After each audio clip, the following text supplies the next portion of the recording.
su ko mi mari ako ilay cha mi mari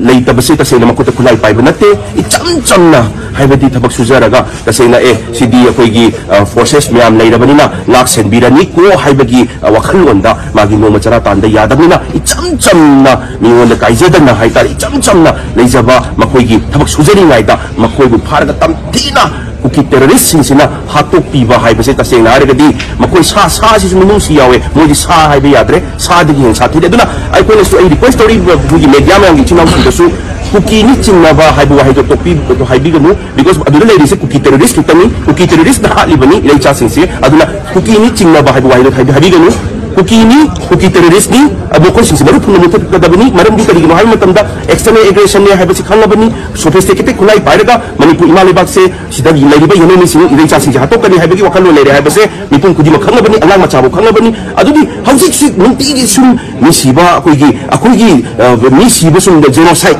akoigi nation man lai bra haibagi question dune ba aduna security advisor lady basi wahan thukse kadi no haibagi bhamen taratre haibagi aglapi rani ko central forces man la khare ko haibagi akoigi thazabaduna makoi cham na makuta kunai pai banati lan yong banati cham na makoigi sintharo thabak tawjari ba iri cha singne ba adubu tamthina